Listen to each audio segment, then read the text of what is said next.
स्वरूप निरंजन निर्मल पुण्य दिव्य ज्ञान देवे गोचर नोहे जेहु अध्यात्म दीप महाबाहु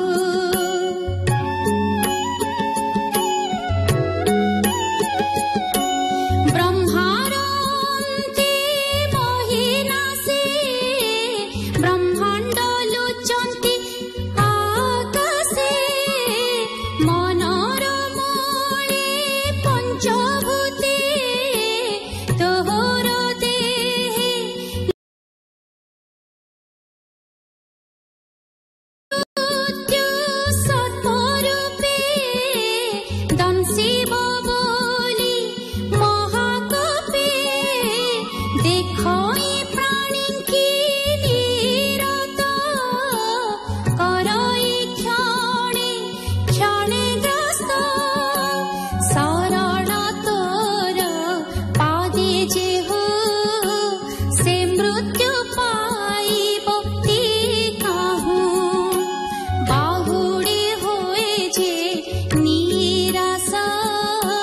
से प्राणी रहे तोर पास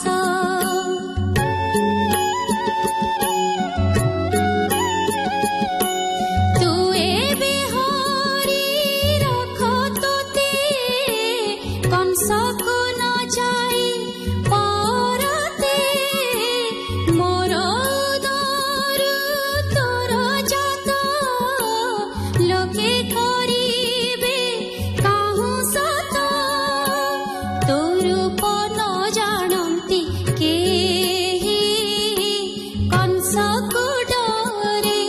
मोर देहि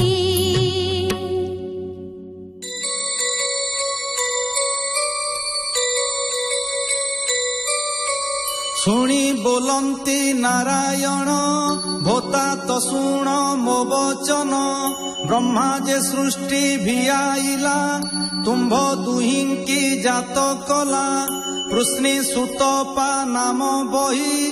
जन्म होइल तुम्भे दुई तार आदेश घेनी सिरे मिलिल गहन बनरे अनेक दुखे तप करी जल पवन पत्र चरी बरस ग्रीष्म शीत हिमे श्वास निरोधी महाश्रमे सते बरस देव मते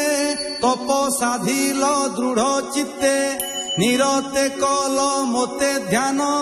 मु पुणी होइली प्रसन्न आनंदे जाचिली मु बर जानिली तुम्भर विचार मोर प्रसन्न भाव घेनी भावे बोइल तुम्भे बेनी बोइल शुण चक्रधर आंभर होइब कुमर प्रथमे होइली मु जात नाम मो पृश्नी गर्भख्यात द्वितीय कश्यप अदिति रूपरे तुम्भ उत्पत्ति मु पुणी तुम्भ गर्भे जात उपेन्द्र वामन विख्यात मोहर नाम भावग्राही जन्मिली पुणी देह बही पुत्र लाल से पाली मते पशिब मोर देह अन्ते देवंक वचने मु जात असुर करी विनिपात आउ कहिते नाही बेळ मोते घेनिण बेगे चल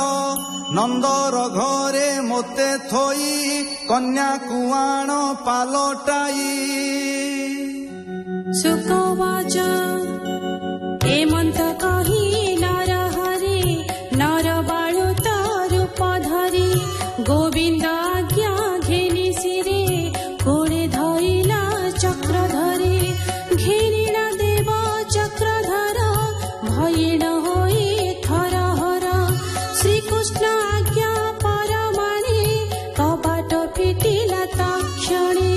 फिटिला पयर सांकोड़ी पथ कढ़ाइला बिजुड़ी कोड़े घेनी नारायण बाहर होई तत्क्षण